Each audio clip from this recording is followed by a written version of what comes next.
¿Qué tal, queridos hermanos? Bienvenidos a un nuevo programa de su canal Misionero en Acción.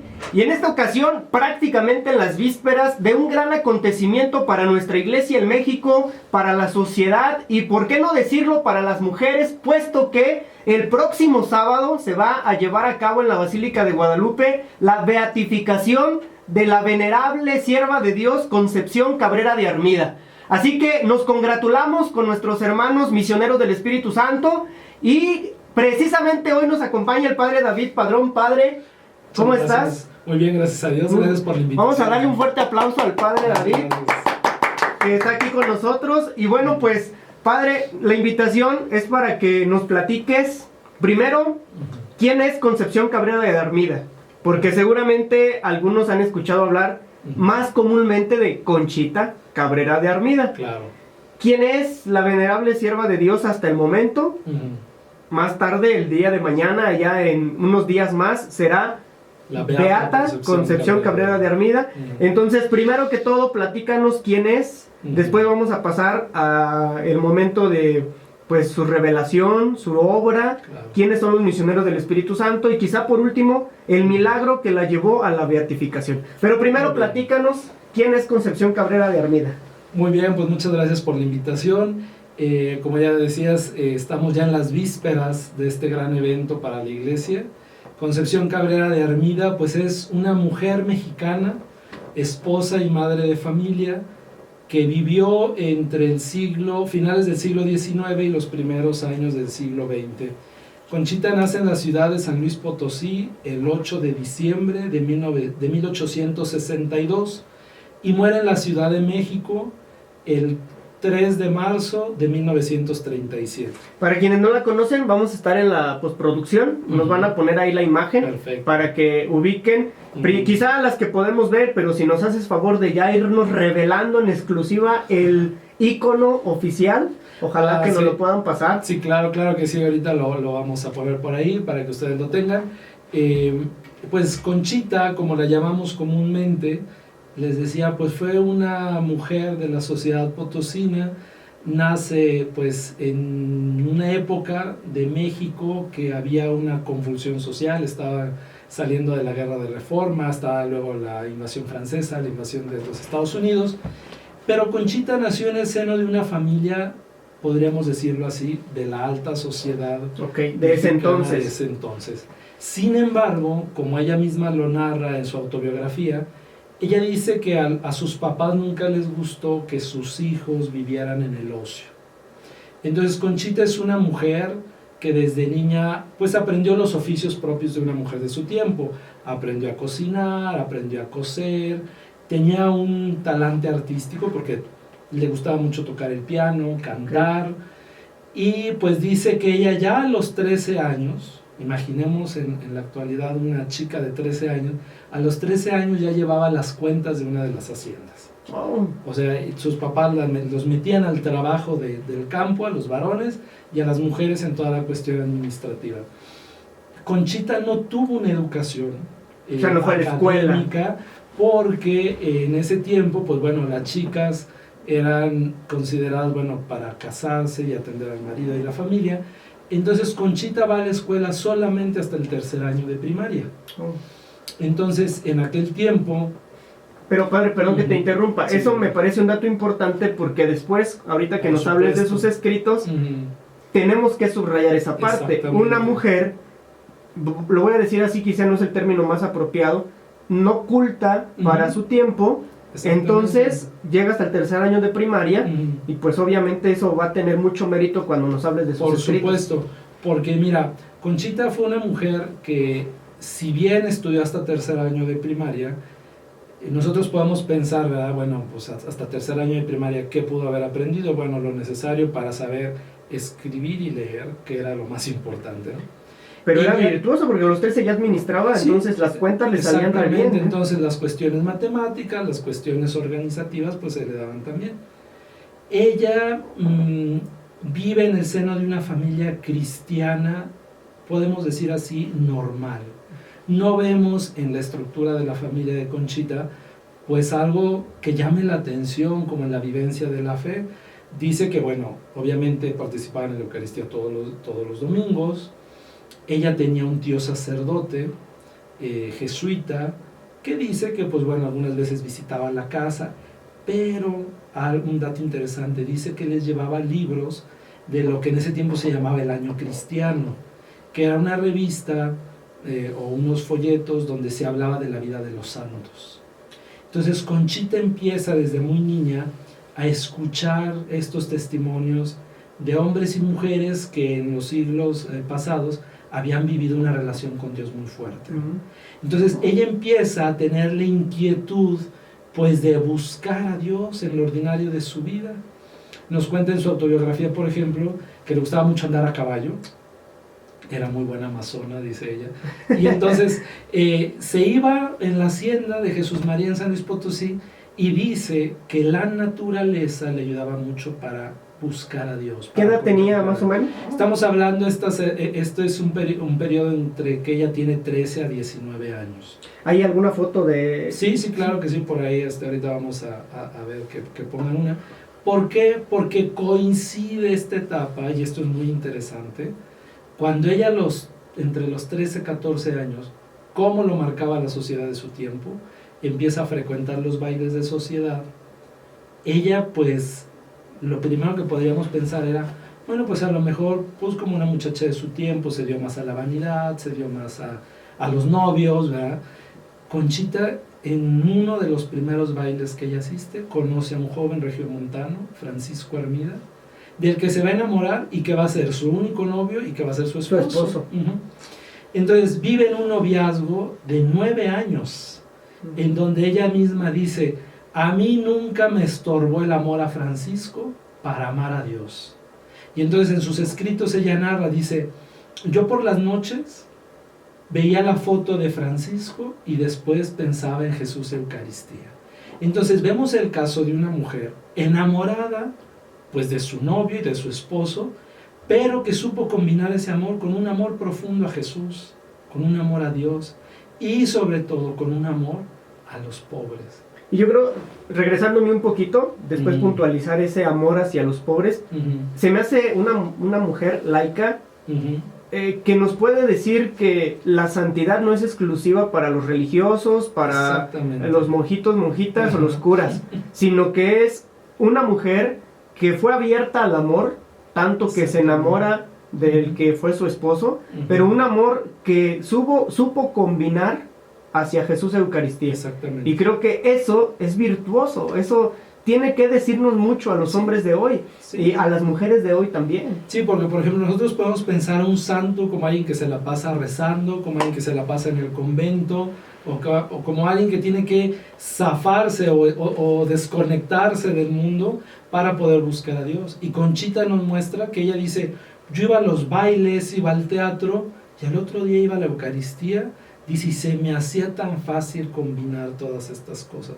Yo creo que en ese sentido Conchita es como una referencia de una mujer que se adelantó a su tiempo. Porque ahora, pensemos que era el México de finales del siglo XIX, con una cultura marcadamente machista a nivel social. Y Concepción empieza a desarrollar una vida social, donde, bueno, pues tuvo muchas conexiones, como lo veremos más adelante, con personajes de su época. Por ejemplo, trató directamente a la esposa de Porfirio Díaz, que formó parte de una de las obras que fundó Conchita. Trató eclesialmente, pues también a personajes de la talla de don Ramón Ibarri González, arzobispo de Puebla, Monseñor Luis María Martínez, arzobispo primado de México. Y entonces es una mujer adelantada a la sociedad de su tiempo, pero también a la iglesia de su tiempo.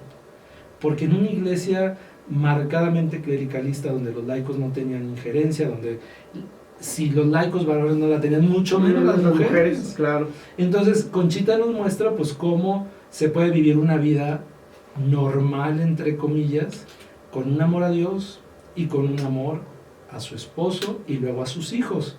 Porque bueno, ellos se casan cuando Conchita tenía casi 22 años y Francisco 27, y procrean 9 hijos.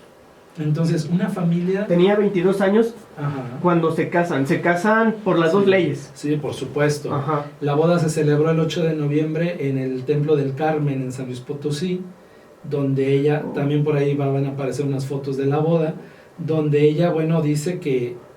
Es bien bonito el relato de la boda, porque ella dice que la noche antes de su matrimonio, dice, yo me dediqué a orar a la Virgen María para pedirle por aquel que me daría compañero para el resto de mi vida.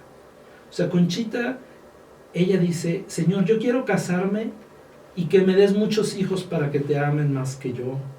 O sea, la idea de Conchita no es yo quiero casarme para asegurar mi patrimonio o yo quiero casarme para pasarla bien. Conchita todo lo pensaba referido a Dios y a su reino. Entonces, se levanta en la noche del día previo de su matrimonio, reza a la Virgen y luego dice que muy temprano Francisco y ella, el día de la boda, fueron a misa. Bueno, pensemos en la liturgia de antes del concilio. Claro. El matrimonio era un rito que se celebraba fuera de la misa. Entonces los dos esposos, o bueno, los dos novios antes del matrimonio, van a misa, le consagran a Dios su amor, luego celebran el matrimonio. Pero otro dato curioso, fíjate que te quiero compartir es, sí. En el banquete de la boda, estando ahí pues compartiendo en la fiesta, Conchita le dice allá su esposo, Francisco, le dice, te voy a pedir dos cosas y no me las vayas a negar. ¿Quién sabe qué pensaría Francisco, sí, verdad? Que le iba a pedir. Y le dice, que me dejes ir a misa todos los días y que no vayas a hacer celos. Porque Conchita, como ustedes están viendo en las fotografías que aparecen, era una mujer muy guapa. Claro. Una mujer atractiva. Y ella dice, yo solamente tuve ojos para el que es mi marido. Entonces, Conchita empieza a platicar también en sus escritos cómo la vida de matrimonio, pues, es una gracia para ella, pero es una gracia también para el esposo. Tanto es que ya en los últimos años de Francisco, cuando él estaba enfermo, antes de morir dice que le preguntaba, ¿ya fuiste a misa? O sea, él le cumplió lo que le pidió. Y luego también, pues nos habla, por ejemplo, de la suegra y de las cuñadas. Yo sé que a lo mejor muchos que nos están viendo piensan que... Y Conchita lo dice, poco a poco me fui ganando con mucha paciencia el amor de mi suegra y de mis cuñadas. Y subrayar eso, con mucha paciencia. Con mucha paciencia. Perdón que me regrese un poquito, padre. Ese espíritu de sacrificio, de piedad, de amor a Jesús Eucaristía.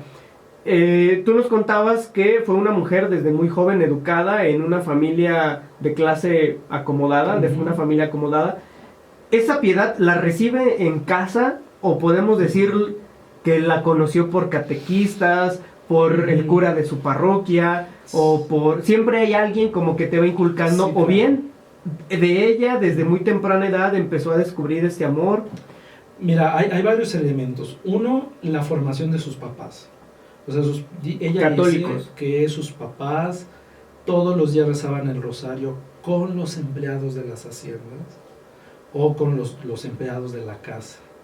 Esto lo subrayo porque podría haber sido una familia muy piadosa que no tomara en cuenta a la gente necesitada. Y me parece que subraya la doctrina social de la iglesia, exactamente, ¿no? O sea, una familia que era generoso y que cumplía el evangelio. Exactamente, porque por ejemplo, una de las cosas que la mamá de Conchita les hacía hacer a sus hijos era los domingos o los sábados en las tardes ir a visitar a los enfermos, ir a asistir moribundos, llevarle comida a los pobres. O sea, eso Conchita lo vio de su mamá. Y ella lo dice, en las rodillas de mi madre yo aprendí lo que es el amor a la Virgen María. Luego de su papá dice, pues bueno, que era un hombre muy generoso, que era un hombre que se preocupaba de la vida espiritual de sus empleados. Entonces esto es interesante decirlo. Claro. Obviamente Conchita va viviendo, ¿verdad?, su vida de joven y luego de esposa de los primeros años, pero el matrimonio marca para Conchita una nueva etapa en su vida espiritual. Porque ella dice que en los primeros años de matrimonio se empezó a preguntar, ¿cómo puedo amar más a Dios? Esto también lo subrayo porque uno pensaría como diciendo, bueno, pues ya se casó, ya arregló su vida, ya, que se dedique a atender a su esposo y a sus hijos. No. Conchita parece que el matrimonio le acrecentó ese deseo de Dios y ese deseo de pertenecerle, y entonces empieza a buscar director espiritual. O sea, ella empieza, imaginémonos una muchacha a los 25 años de casada, perdón, a los 25 años de edad, ya 3 casada. años de casada, con los primeros hijos, empieza a frecuentar sacerdotes que le decían, padre, explíqueme qué son las virtudes, explíqueme cómo amar más a Dios. Inquieta. Exactamente, y ella lo dice. Muchos de ellos me decían, ya no se preocupe, usted ya tiene una vida virtuosa. Pero ella decía, no, yo sentía en mi interior que me faltaba algo más.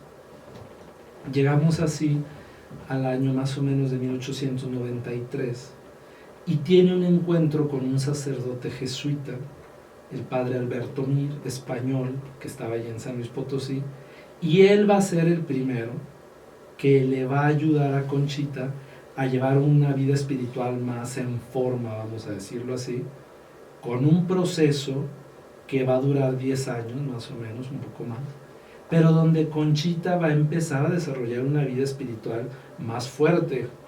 Podemos decir que el padre Mir es el que introduce a Conchita en la vida ascética y en la vida mística.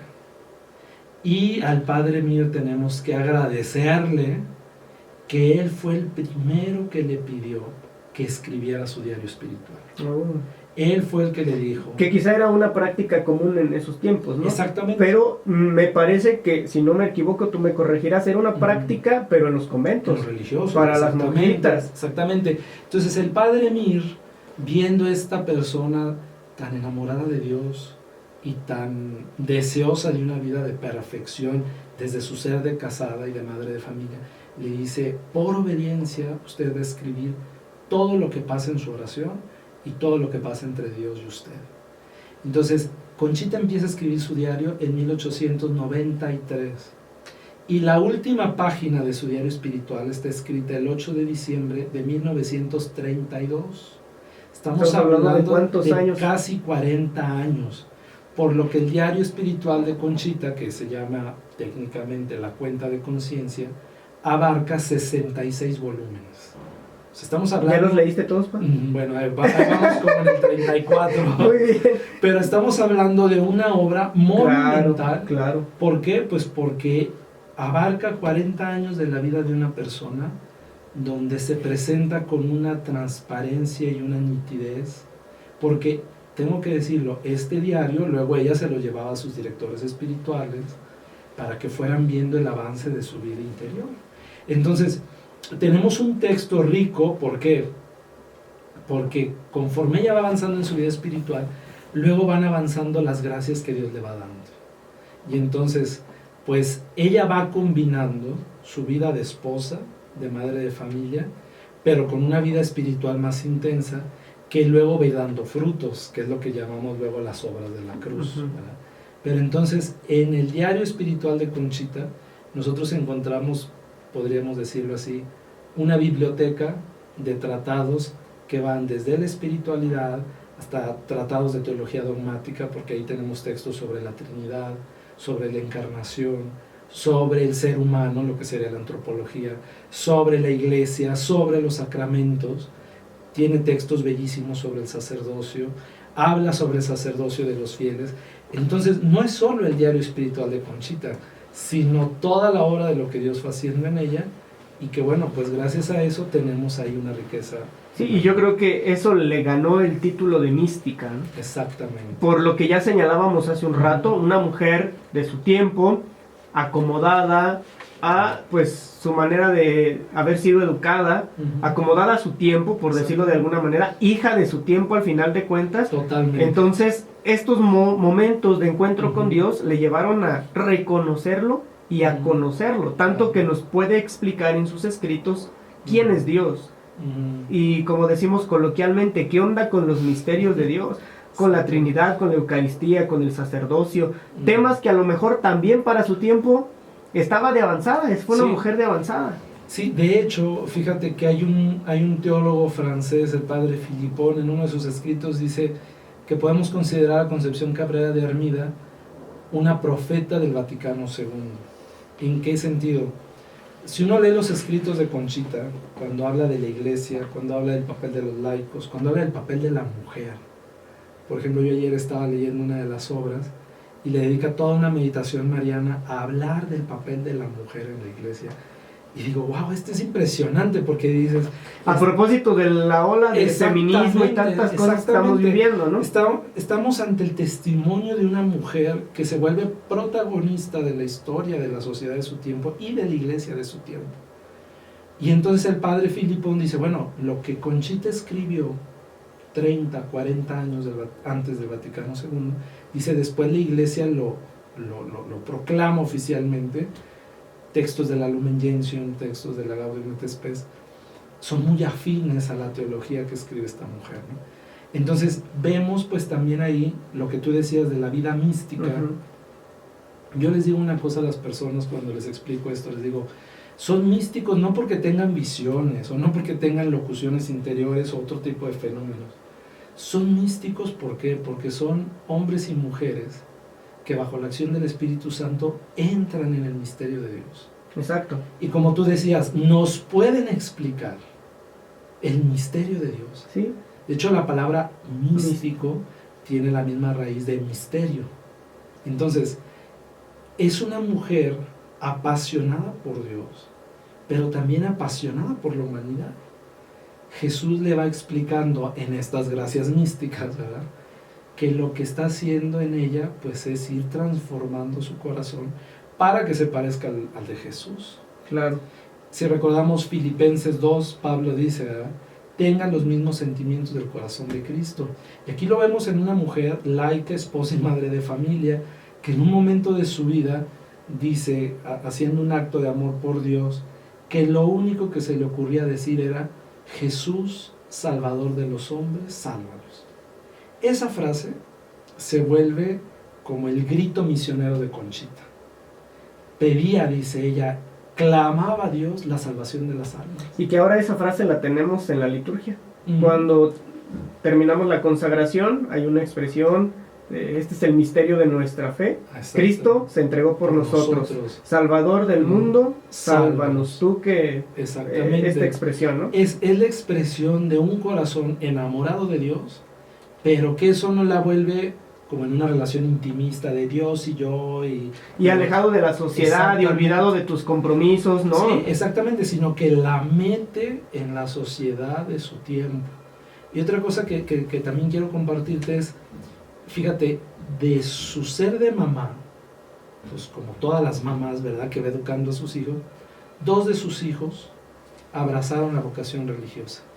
Decías que tuvo 9 hijos. 9 hijos. 9 hijos. Ajá. Antes de venir aquí a sentarnos a platicábamos aparte, fuera de cámara, y me decías que 2 de sus hijos fallecieron siendo muy bebés, ¿no? Sí, bueno, 3 hijos mueren pequeños. 3, ok. Ajá, porque, bueno, por enfermedades, en un accidente, pero luego del resto de los hijos, Concha, la hija mayor, tuvo 2 mujeres, Concepción y Guadalupe. La hija mayor, ella ingresa como religiosa de la Cruz del Sagrado Corazón de Jesús, que va a ingresar a la congregación fundada por su mamá, sin saber que su mamá era la fundadora. ¿Cómo?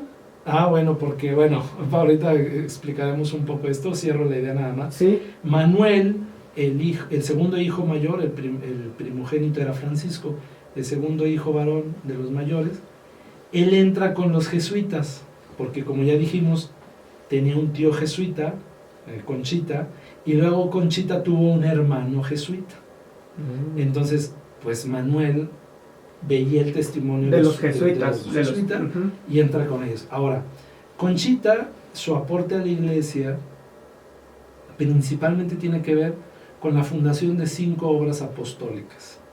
Estas 5 obras son el Apostolado de la Cruz, que es una asociación para laicos y para todos los bautizados que quieren vivir en el mundo esta espiritualidad que nosotros llamamos la espiritualidad de la cruz, ¿no? La segunda obra, Conchita funda, junto con el padre Alberto Mir, en 1897, las religiosas de la Cruz del Sagrado Corazón de Jesús. Es una congregación religiosa de vida contemplativa que su principal tarea es la adoración al Santísimo día y noche, para pedir por el mundo, pero especialmente la santificación de los sacerdotes. ¿Y actualmente ellas siguen? Sí, por supuesto. Okay. Tienen presencia en México, en Estados Unidos, en Centroamérica y en Italia. Okay. Hay diferentes monasterios de ella. Las Hermanas de la Cruz pues fueron fundadas por la inspiración de Conchita, sin que Conchita fuera religiosa de la Cruz. Okay. Y esto lo quiero subrayar porque algunas gentes le dicen a Conchita la Madre Conchita. Uh-huh. Y luego por ahí en la historia de México hay una Madre Conchita que no está tan bien parada por el acontecimiento de Álvaro Obregón, pero en fin, no me voy a meter en problemas. Entonces, Conchita no fue religiosa, Ajá. y esto hay que decirlo. Ella inspira la fundación de estas religiosas de la Cruz, pero quien hace la fundación canónica es el Padre Mir, con un grupo de mujeres que, bueno, obviamente podemos imaginarnos Conchita como madre espiritual de esta congregación, las visitaba seguido, iba a misa con ellas, iba a hacer oración con ellas, y ahí llevaba a sus hijos. Entonces su hija mayor, viendo a las religiosas, siente la llamada, sin saber que su mamá era la inspiradora de las obras. Entonces, bueno, esto es muy interesante. ¿Por qué? Porque es una laica que funda una orden religiosa de mujeres, Uh-huh. y más de vida contemplativa. Claro. En 1909 funda junto a Monseñor Ramón Ibarre González, arzobispo de Puebla, la Alianza de Amor con el Sagrado Corazón de Jesús. ¿Qué es la Alianza de Amor? Es una asociación de laicos consagrados. Entonces, hombres o mujeres que quieren consagrarse a Dios, viviendo en el mundo el compromiso de una vida cristiana, pues ahora sí que al máximo, ¿verdad?, con la encomienda de llevar el mensaje del Evangelio a lo que se ha llamado las realidades temporales, es decir, al trabajo, a la familia, a la sociedad, a la escuela, etc. Uh-huh.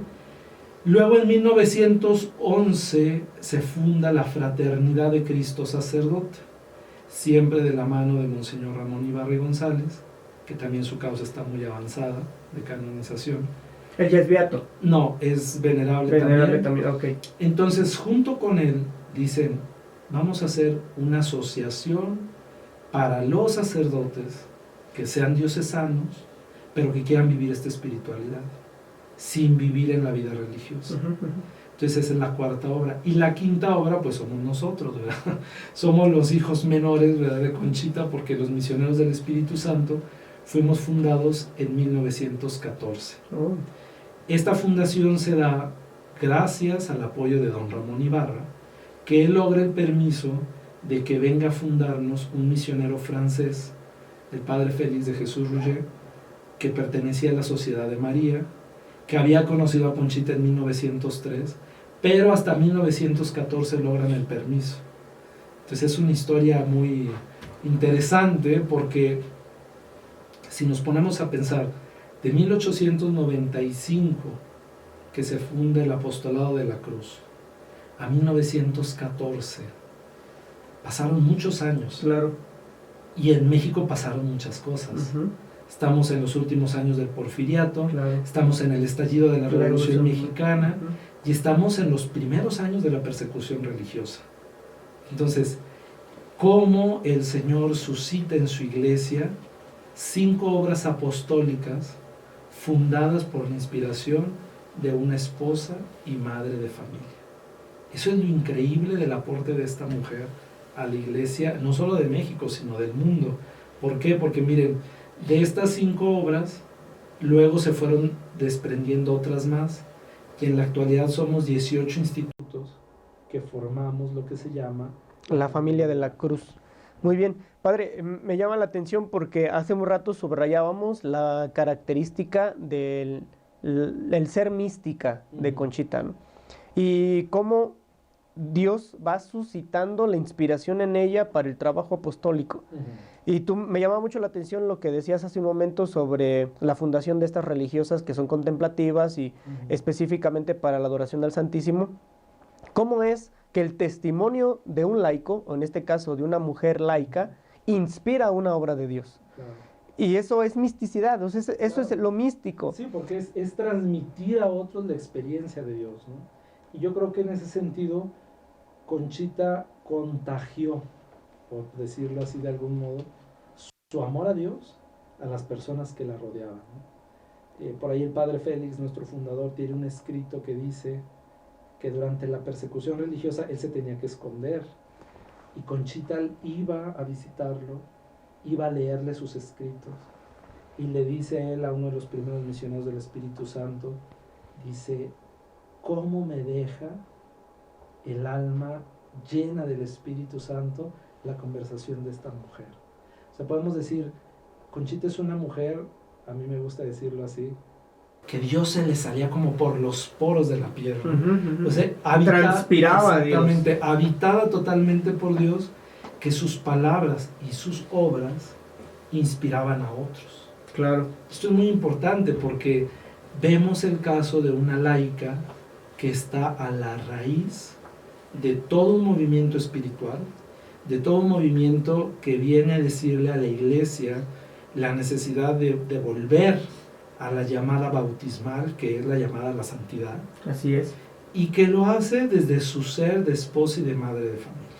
Ahora, en nuestros tiempos, quizá me voy a brincar mucho de la historia para concretizar una idea.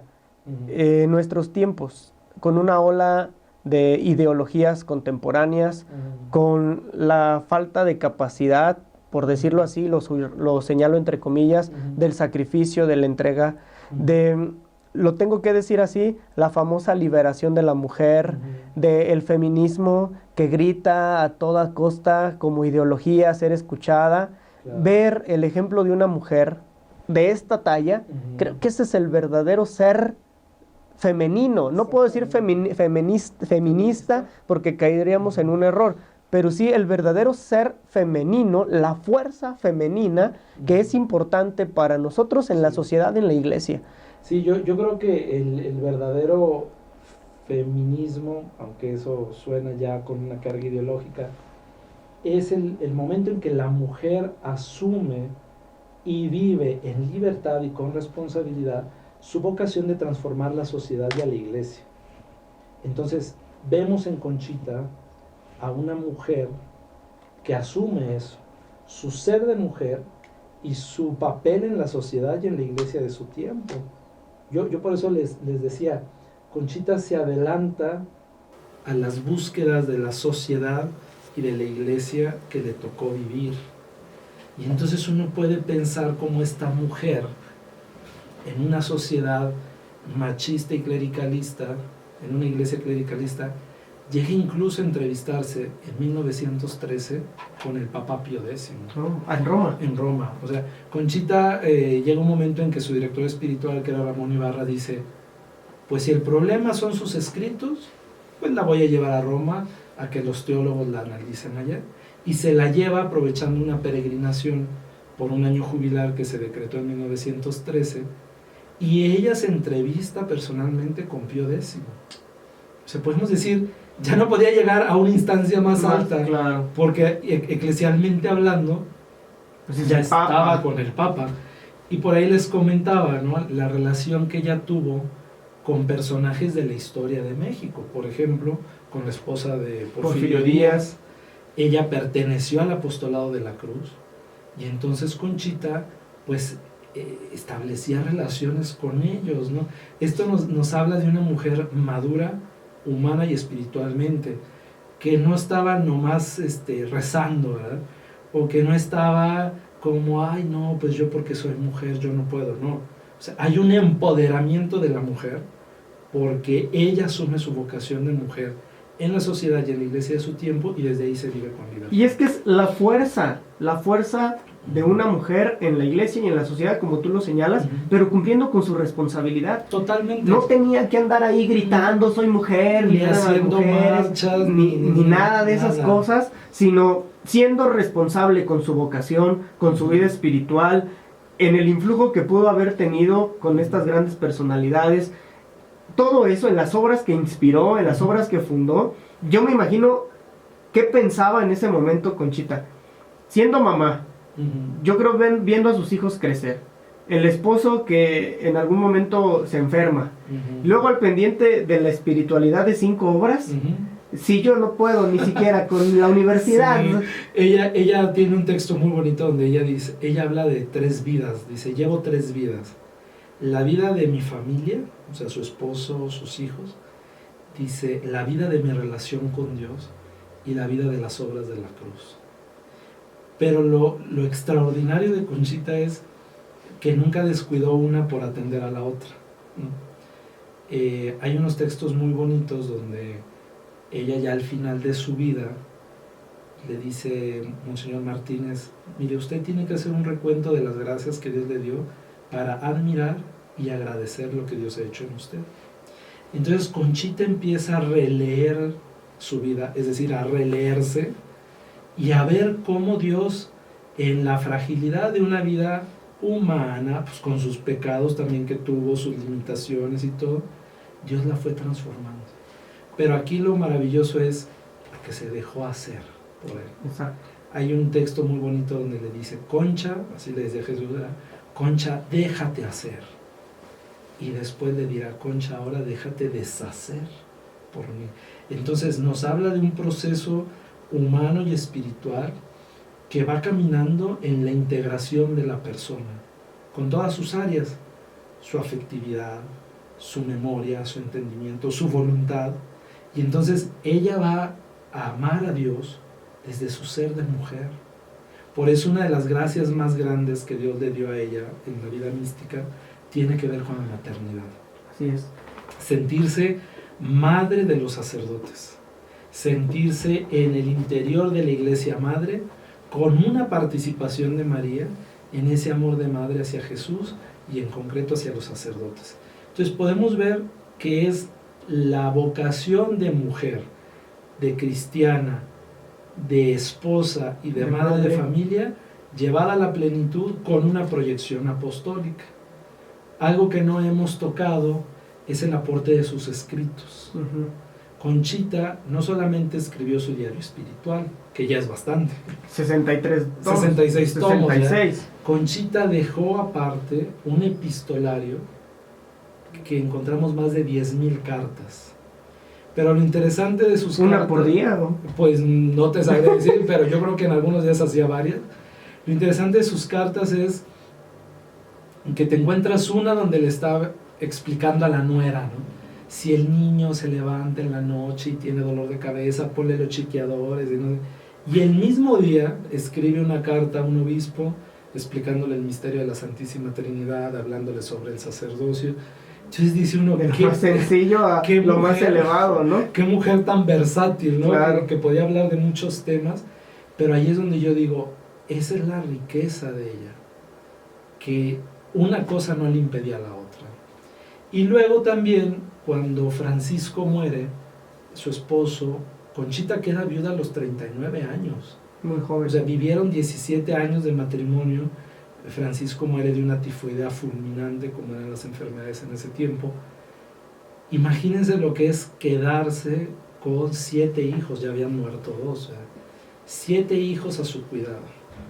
Y entonces alguien por ahí le dice, oiga Conchita, pues escriba. Uh-huh. Si a usted se le da mucho eso de escribir, escriba. Y ella escribe un libro que se llama Ante el altar, que son meditaciones para la adoración eucarística. Pues fue tanto el éxito que tuvo el libro, que en vida de Conchita el libro se había traducido a más de 7 idiomas. A partir de ahí Conchita empieza a escribir obras de devoción, de piedad, de teología, y de las obras publicadas de Conchita y algunas inéditas que aún conservamos, son más de 40 obras. Entonces, Conchita empieza a evangelizar a través de la prensa. Claro. Pero lo curioso es de que como ella era muy humilde y no quería que supieran que esos libros eran de ella, no los firmaba. No los firmaba. Entonces uno encuentra todos los libros de Conchita firmados con el seudónimo del autor de Ante el altar. Así los firmaba. Y un día yo dije, bueno, ¿y cómo firmó la primera edición de Ante el altar? Entonces me metí al archivo, busqué una edición de la primera de Ante el altar y dice, este libro está escrito por un pecador arrepentido. Hasta después que Conchita fallece, pues ahora sí que recibió todos los derechos de autor, Claro, en sus libros, pero ese es otro aspecto en el que podríamos reconocer a Conchita como escritora. claro. Imaginémonos en México qué mujer ha escrito tanto como ella, ¿no? Porque obras publicadas, cartas, el diario espiritual, suman más de 60,000 páginas de todo lo que tenemos escrito por ella, y esto hay que decirlo, todo está escrito a mano. Conchita escribía todo a mano, los libros que le editaban se los transcribían después, los mandaban a España, en España había una casa editorial que se llamaba La Hormiga de Oro, y luego mandaban los libros para acá. Pero un dato interesante, cuando se entrevistó con Pío X, le llevó a regalar un libro de Ante el altar en italiano. Eso quiere decir que ya en vida de Conchita sus libros habían alcanzado mucha difusión. Así es. Hay uno, no sé si sea de ella, yo creo que lo he visto así, el de A mis sacerdotes. Claro. Ese libro es muy interesante porque no nació como un libro como tal. Conchita, entre 1924 y 1929, ella empieza a recibir de parte de Jesús algunas revelaciones sobre los sacerdotes. Entonces, sobre muy variados temas, la relación de los sacerdotes con la iglesia, los pecados de los sacerdotes, la necesidad de la oración para los sacerdotes, quién es el sacerdote, cómo nace su vocación en el seno de la Trinidad, la relación del sacerdote y María. Entonces ella empieza a recibir esas revelaciones y no sabe que es para editar un libro. Claro. Entonces le empieza a recibir, pero sus directores espirituales en ese momento le dicen, oiga, esto tenemos que darlo a conocer. Y se hace una primera publicación. Como seguía recibiendo esas revelaciones, se hacen 3 tomos de A mis sacerdotes. Entonces, la primera edición completa de todas las revelaciones es una edición que se hace después de la muerte de Conchita. Y en la actualidad, si ustedes gustan, ese libro ya está a su disposición, pero con una nueva edición que se titula ahora Sacerdotes de Cristo. Okay. ¿Cuál es la diferencia? Sacerdotes de Cristo es una obra ya estructurada por temas, ya no son las revelaciones una tras otra como ella las recibió, y tiene una nota introductoria del aspecto teológico que hizo el doctor Juan Gutiérrez, un misionero del Espíritu Santo, doctor en teología mística, y tiene una nota de introducción histórica que escribió el doctor Carlos Vera, misionero del Espíritu Santo, doctor en historia de la iglesia. Entonces yo creo que es la edición más completa que tenemos de esa obra, pero A mis sacerdotes está traducida ya en varios idiomas. Así es, padre. Por cuestión del tiempo, vámonos a lo concreto de la actualidad. ¿Qué representa para el México de hoy, con toda esta ola de situaciones políticas, culturales, emocionales, eclesiales, todo el fenómeno México, si lo podemos llamar así? ¿Qué representa que la beatificación sea en el país de una mujer laica, madre de familia, esposa, escritora, como lo acabamos de ver, con más de 60,000 páginas, o cuántas dijiste? Sí. Más de 60,000 páginas escritas, inspiradora de obras apostólicas y obras religiosas? ¿Qué representa para nosotros hoy? Primero que nada, yo quiero resaltar que Conchita es la primera mujer mexicana laica en ser beatificada. Tenemos beatas y santas mexicanas, pero todas religiosas.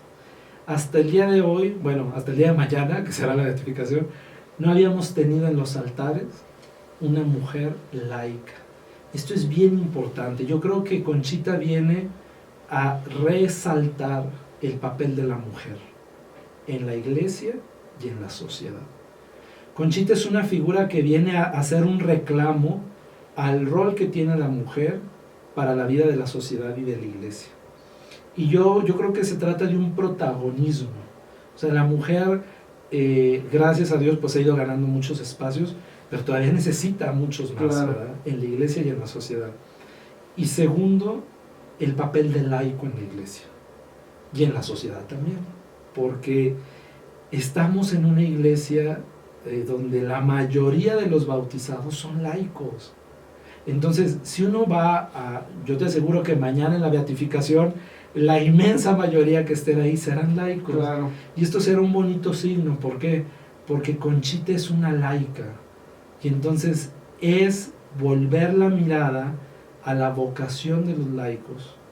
Y volver, más que volver, es devolverle a los laicos su papel protagónico en la iglesia y en la sociedad. Y luego también mexicana. ¿Por qué? Yo a veces pienso, ¿por qué se tardó tanto el proceso de Conchita? Porque yo creo que el tiempo de Conchita y de su aporte a la iglesia es este momento que estamos viviendo. En un país azotado por la violencia, en un país donde se está impulsando, desgraciadamente, esta cultura de la ideología de género, De la muerte. donde hay una cultura de la muerte, donde hay una convulsión social. ¿Por qué? Pues porque hay una búsqueda de identidad en los grupos juveniles, en los movimientos políticos y sociales. Esta mujer viene a ser una voz muy nítida que viene a decir, oye, tú puedes transformar la sociedad de tu tiempo si asumes tu vocación, si la vives en plenitud y si vives tu fe con un compromiso de proyección social. O sea, todo lo que se ha hecho en la obra de la cruz a nivel social en la iglesia tiene su raíz en una experiencia de una mujer que supo decir que sí al proyecto del Señor y que supo asumir su vocación con plenitud. Así es. Y yo creo que ese es el más grande ejemplo que tenemos de ella. Bueno, obviamente si leemos sus obras y vemos sus escritos y Por demás, supuesto que encontraremos muchas cosas más, pero lo particular del papel de los laicos. No se trata del empoderamiento de los laicos, como algunos quizá puedan decir, ¿no? Porque ahora sí, entonces vamos a tirarle a la estructura y nos vamos a poner... Eso sería como contrario al mensaje evangélico. Se trata de que el laico, el religioso, la religiosa y el presbítero, el obispo, el papa, vivamos una eclesiología de comunión. Exacto. No se trata de que uno se ponga arriba y del otro. No. Estamos para formar el pueblo sacerdotal. Y cada uno en su función. Exactamente. Y desde su función, regresar al evangelio y decir, es la luz del mundo. Ustedes son la luz del mundo, no olvidarlo. Pero ¿desde qué plano? Desde el plano donde vamos a estar, como padres de familia, como religiosos, como sacerdotes, en el ejemplo de la santidad, como con Conchita, ¿verdad? Ahí florecer. Donde Dios nos siembre, ahí florecer. Y entonces, pues vemos una iglesia que se complementa y una iglesia que se enriquece en la variedad de las vocaciones específicas al interno y en la proyección de cuerpo hacia afuera. Así es. Yo digo, si cada cristiano bautizado, laicos, esposos, viudos, solteros, cada consagrado, cada religiosa, cada miembro de una orden monástica, cada sacerdote, cada diácono, cada obispo, viviéramos la santidad a la que somos llamados, no solo se transformaría la iglesia, sino se transformaría el mundo completo. El mundo completamente. Por último, padre, ¿qué significa que la beatificación sea aquí? ¿Por qué lo pregunto?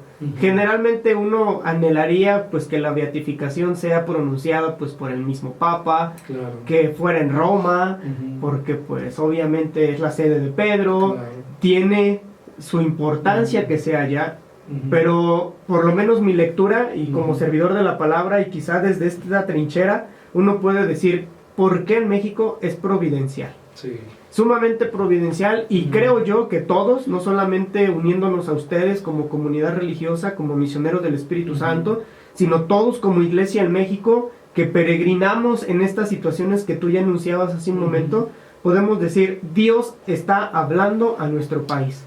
Y creo, por lo menos en lo que a mí respecta, leerlo como una situación providencial para que nos acuda la conciencia y nos diga, sí se puede, se puede salir adelante, sí se puede vencer las situaciones que estamos viviendo, ¿no? Y yo creo, ahorita con lo que te escuchaba, hay un pasaje en la vida de Conchita muy interesante. En 1895, si no mal recuerdo, cuando se dio la coronación pontificia de la Virgen de Guadalupe, Monseñor Ibarra, el padre Emilio y Conchita ponen una cruz del apostolado, que es el emblema de la espiritualidad de la cruz, en el cerro del Tepeyac.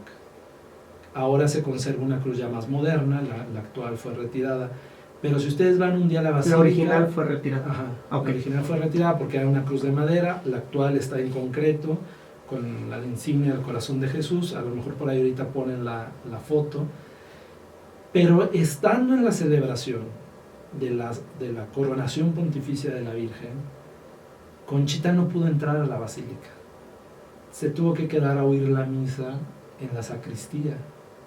Tal vez mañana no todos podrán entrar a la basílica porque habrá muchísima gente, pero estando ahí, Conchita escucha que la Virgen le dice: la cruz del apostolado y la Virgen de Guadalupe salvarán a México. Entonces, esto que tú decías ahorita, ¿por qué en México? ¿Por qué la beatificación a los pies de la Virgen de Guadalupe? Porque yo creo que María, que es mujer, María, que es la Madre de Dios, viene también a sacudir esta conciencia nacional de decir: México siempre fiel, a ver, ¿dónde está tu fidelidad, verdad? ¿Dónde está tu deseo de convertirte al Señor, de vivir la justicia, de vivir la solidaridad? Yo creo que ver el día de mañana en la Basílica de Guadalupe la Santísima Virgen de Guadalupe, la Cruz del Apostolado y Conchita vienen a recordarnos que México tiene una tradición de fe cristiana, unos valores evangélicos que tiene que luchar por conservar y por promover. Ante todo, el respeto a la vida. Así es. Ante todo, el respeto a la familia como institución y también la justicia y la fraternidad. Son principios y valores que debemos, tú decías bien, promover y proteger. Y proteger. Y con esto, que yo lo insisto así, creo que es un grito de Dios para nosotros. Quieren pruebas, ahí están, tangibles, ¿no? Con hombres y mujeres de fe, y que ahora lo reconocemos, porque lo único que estamos haciendo es reconocer que Concepción Cabrera de Armida, siendo madre, esposa, mística, como lo leemos en su estampita, mística y apóstol, porque ha sido enviada, con todas esas características, hoy viene a decirnos: es posible ser santo. Y hoy viene a recordarnos que cada uno de nosotros tenemos que vivir el compromiso de nuestra vocación bautismal. Así es. Cada uno en la vocación en la que te encuentres. Si es en la vida de familia, si es en la vida consagrada, si es en el ministerio sacerdotal, Conchita viene a recordar eso. Y otra cosa también, si nos ponemos a pensar, Conchita fue hija, fue hermana, fue novia, fue esposa, fue madre, fue abuela, fue tía, fue cuñada, toda la gama de relaciones que puede vivir una mujer. Así es. También nos viene a recordar eso, sobre todo a las mujeres, pero a todos. Tú lo decías hace rato, florecer donde Dios nos ponga. La vida cristiana se va desarrollando en una vida de relaciones. Así es. Entonces, si te toca ser hijo, si eres hermano, si eres padre de familia, si eres abuelo, pero serlo con ese color del Evangelio, pues yo creo que eso también los santos nos lo recuerdan. Así es.